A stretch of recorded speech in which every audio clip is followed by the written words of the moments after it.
Nangare Foi Sénégal, les amis, on est aujourd'hui à l'université Cheikh Anta Diop de Dakar pour rencontrer des étudiants et parler avec eux d'études et de carrière. Pourquoi ont-ils décidé de faire leurs études au Sénégal? Comment se projettent-ils? Pensent-ils qu'ils ont les mêmes chances que ceux qui sont allés dans la diaspora pour faire des études et qui reviendront demain se battre avec eux pour des postes? C'est très intéressant.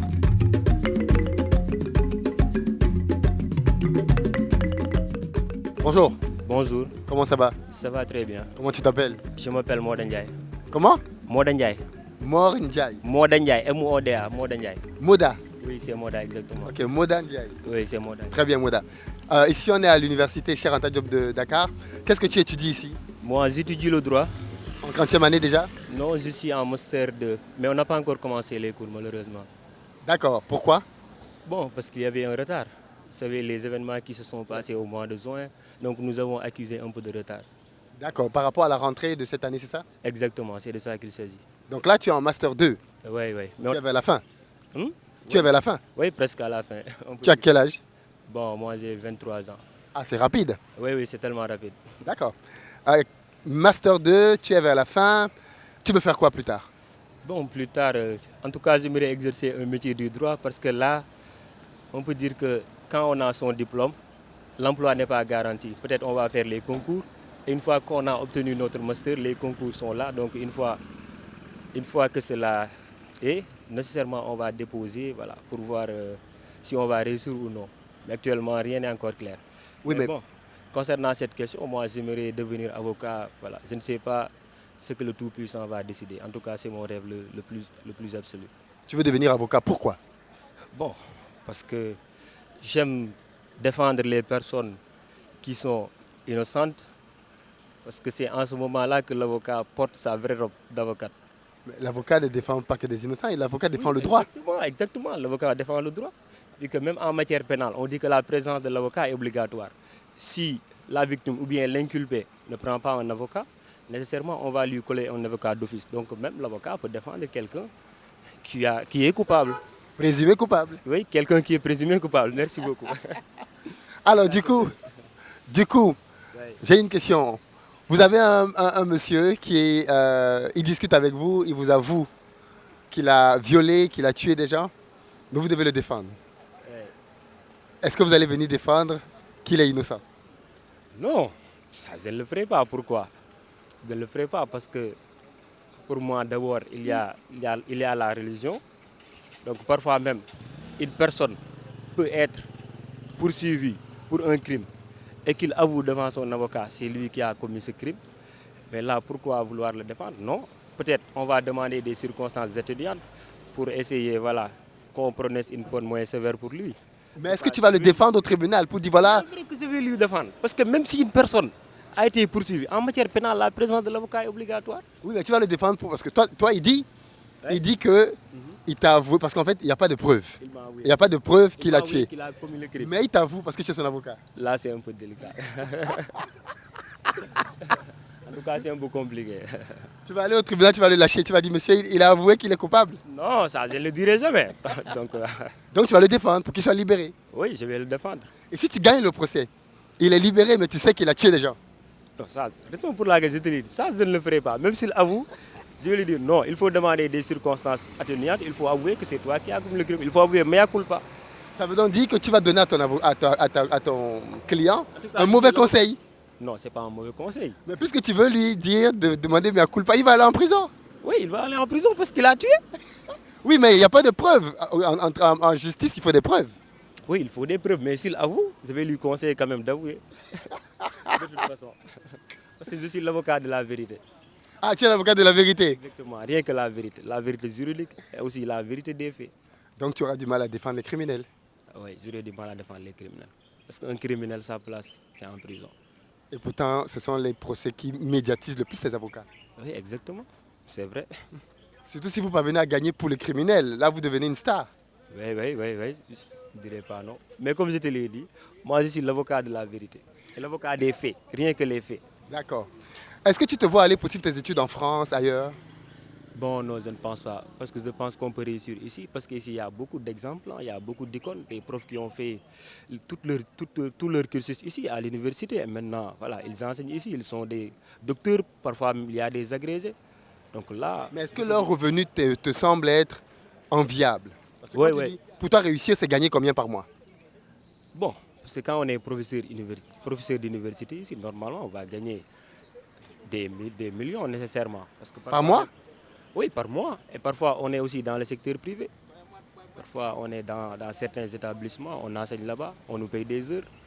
Donc là, c'est quelque chose. Mais alors tout à l'heure, tu as dit un élément très important. Ouais. Ta religion, donc ta foi en Dieu, ta croyance, ne te conduit pas à vouloir innocenter un coupable. Oui, exactement. Mais est-ce que la religion a sa place dans le métier d'avocat? Est-ce qu'un bon avocat doit suivre les préceptes du droit ou de la foi? Oh, oui, il doit poursuivre les préceptes du droit et de la foi en même temps, pour moi. Comment il fait les deux? Mais même le droit, parfois, le droit s'inspire de la religion. Parfois.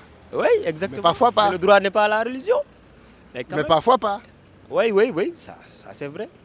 Mais un bon avocat, quand même, pour moi, avant d'être quoi que ce soit, avant d'être avocat, avant d'être juriste, on est des musulmans, on a une religion, on croit en quelque chose.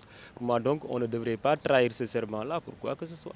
Oui, mais les gens que tu vas aller juger au tribunal, ce sont des musulmans aussi. Oui, Les gens qui ont volé, qui a tué, qui a violé, c'est des musulmans. exactement. Et pourtant, il faut les défendre. Oui, Ils faut ont les commis des défendre. crimes.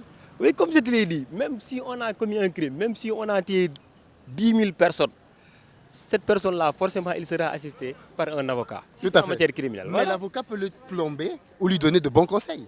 Oui, on va essayer de lui conseiller. Non, il faut avouer coupable parce que tu as commis le crime.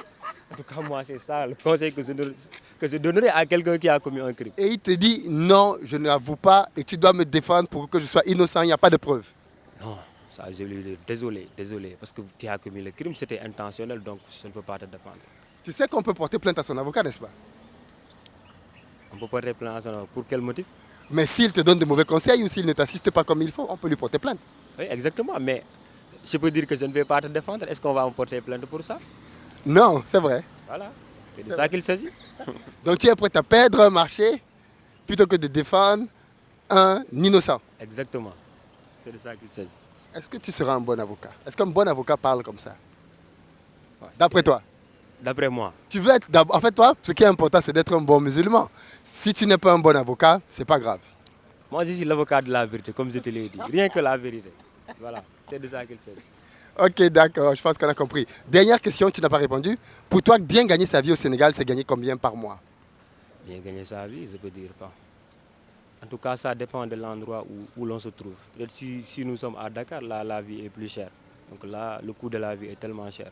Contrairement si on est dans d'autres localités du pays ou bien dans certaines régions, là, voilà.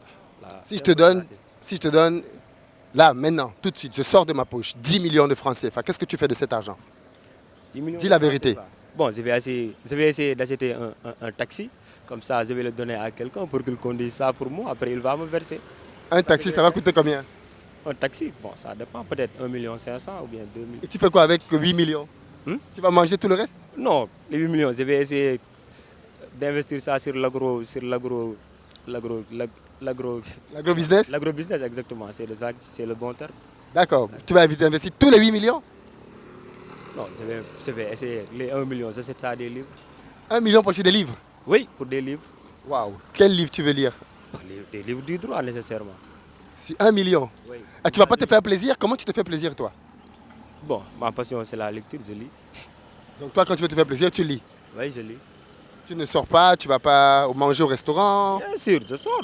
Parfois, les samedis soirs, je sors pour aller quelque part. tu vas en boîte de nuit, Non, je ne fréquente pas les bars. Peut-être je pars à la plage, voilà. tu vas à la plage. Ça, si. Pourquoi tu vas à la plage où il y a des filles qui ont des tenues parfois et tu vas pas en boîte de nuit? Non, c'est ça. C'est mon choix. Parce que tu as dit non, je fréquente pas les boîtes de nuit. Là-bas, c'est haram. Mais la plage, il y a des filles qui sont parfois habillées. Oui, mais ce ne sont pas les filles qui mentent. Parfois, quand je pars avec mon ami là qui se trouve là, les samedis ou bien les Mais vous dimanches. partez à deux regarder alors. Vous partez regarder quoi à la plage? Non, pareil, on se baigne. Oui, bien. Il n'y a pas grand-chose, hein, à part ça. D'accord. Quelle est la qualité de l'enseignement ici à l'université Cheikh Anta Diop? Est-ce que tu penses qu'elle est bonne? On peut améliorer? Bon, pour moi, l'enseignement est de qualité, sauf que ce que nous déplorons, ce sont le retard du calendrier, parce que le calendrier n'est pas régulier. Raison pour laquelle parfois on perd beaucoup de temps. Là où on devrait faire 5 ans, après on va faire 6 ans. Raison pour laquelle c'est ça que nous déplorons, mais l'enseignement est de qualité. Ça, c'est dû aux récentes émeutes ou c'est toujours comme ça en fait? Non, depuis la Covid, on peut dire. Depuis la Covid, depuis 2020, après on a accusé un peu de retard. Jusqu'à présent, on n'est pas parvenu à régulariser le calendrier universitaire. Donc ta promotion traîne du retard en fait. Oui, exactement. Nous traînons du retard. D'accord. Qu'est-ce qu'on peut te souhaiter? Bon, bonne chance et que je réussisse ma vie et que je devienne ce brillant avocat que je veux devenir un jour. Et qui va... Avocat de la vérité. Est-ce que tu veux gagner beaucoup d'argent? Bon, je pense bien, je vais gagner beaucoup d'argent. Tu veux être riche? Parce que moi, déjà, je fais le droit des affaires. Donc voilà, peut-être je serai un avocat affairiste. Peut-être je ne vais pas défendre le pénal. Je ne veux pas être un avocat pénaliste, peut-être. Est-ce que tu veux être riche? Riche. Mais tout le monde veut être riche. Non, c'est pas tout le monde. Bon, donc c'est relatif. Donc je vais être riche, moi. Toi, tu veux être riche, très riche.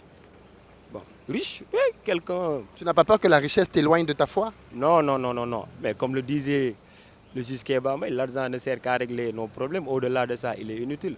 Donc, Mais justement, est-ce que tu as besoin d'être riche pour régler tes problèmes? on a besoin d'être riche, naturellement. Oui, mais si tu gagnes 1 million, tu vas régler tous tes problèmes. Tu n'as pas besoin de 10 millions. Mais il faut aider les autres. Parce qu'ici en Afrique, quand on ne réussit pas pour soi-même, on réussit aussi pour sa famille. Parce que les autres étaient là au moment où nous n'avions rien. Maintenant, si tu veux aider ta famille, là, il faut beaucoup d'argent. Il faut beaucoup d'argent, exactement. Nous sommes en Afrique. Mais est-ce que toi, tu penses que c'est bien de donner l'argent à la famille ou plutôt de rendre la famille autonome? Donc, par exemple, tes frères et sœurs, plutôt que de leur donner de l'argent, tu leur ouvres des business. Comme ça, ils ne viennent pas te déranger tous les jours. Oui, exactement. C'est ça qui est mieux. Mais quand même, si le besoin est présent, je vais les assister. Parce que mes frères et sœurs étaient là lorsque je n'avais rien. Tu es le premier, le dernier de ta famille, tu es au milieu? Non, non. Peut-être on peut dire au milieu. Parce que j'ai 2 frères, 2 grandes sœurs. J'ai un seul petit frère. Tous travaillent déjà au-dessus de toi? Oui, oui, oui, oui. Et ton petit frère? Non, mon petit frère, lui, il est à l'école. Il doit faire la classe de terminale cette année-ci. Ah, il n'est pas très loin. Oui, non, il n'est pas très loin. Et les résultats du bac, là, c'est sorti, là, non? Oui, le résultat du bac est sorti. Il a eu le bac ou pas? Non, il doit faire. Ah, il va en terminale. Exactement, exactement. C'est de D'accord. ça qu'il s'agit. C'est de ça qu'il s'agit. Pourquoi tu me dis cette expression? Bon, parce qu'aujourd'hui, c'est le terme que j'ai le plus usité. Peut-être un autre jour, je vais utiliser un autre terme. D'où te vient ce terme? C'est de ça qu'il s'agit? Bon, c'est venu naturellement aujourd'hui. Je ne sais pas pourquoi. Tu ne sais pas d'où ça vient? Non, non, peut-être naturellement. Parce qu'il y a un sélectionneur camerounais Ouais. qui utilisait beaucoup cette expression pendant les conférences de presse. C'est de ça qu'il s'agit, c'est de ça qu'il s'agit. Donc je ne le connais pas. Est-ce que le Sénégal, on va terminer avec un sujet plus léger, est-ce que le Sénégal, c'est une grande nation de football pour toi? Le Sénégal, c'est une grande nation de football. Nous avons démontré ça parce que nous avons remporté la CAN. Donc tous ceux qui ont gagné la CAN? On a eu moins de chance avec la Côte d'Ivoire. La Zambie aussi a gagné la CAN. Est-ce que la Zambie est une grande nation de football en Afrique? Bon, la Gambie, je ne dirais pas autant, mais parfois les matchs, parfois ce ne sont pas les grandes équipes qui l'emportent toujours. Parce qu'un match, c'est toujours aléatoire. Est-ce qu'on peut être une grande équipe et on a une seule CAN, une petite CAN, alors que l'Égypte a 7 CAN? Oui, peut-être la chance ne nous a pas souri parfois. Mais la chance sourit au meilleur. Oui, bon, on peut dire ça. Et enfin, Mais quand est-ce que ça sera la fin? plus tu réponds bien, plus je pose des questions. Non, mais là c'est le dernier sujet. Le Sénégal vient d'avoir un nouveau gouvernement. 3 mois après, 100 jours, quelle est ton analyse? Est-ce qu'ils sont en train de tenir leurs promesses? Est-ce que pas trop? Est-ce qu'il faut leur donner du temps? Est-ce que tu es déçu? Est-ce que tu es confiant? Quelles sont tes premières impressions? Bon, mes premières impressions seront nécessairement positives. Parce que là, avant que ce gouvernement-là n'arrive au pouvoir, il s'est passé énormément de choses, parfois des détournements de deniers publics. Donc il fallait du temps pour essayer de remettre les pendules à l'heure, savoir le bilan, ce qui a été déjà fait. Comme ça, là, ils pourront se mettre au travail. Mais actuellement, ce que je vois là, ça me rassure, sincèrement parler. En tout cas, ils sont sur la bonne direction, si je peux m'employer ainsi. Tu avais dit que c'était Mada, c'est ça? Quoi? Ton prénom? Moda. Moda. Merci beaucoup. Ok, je vous en prie, merci.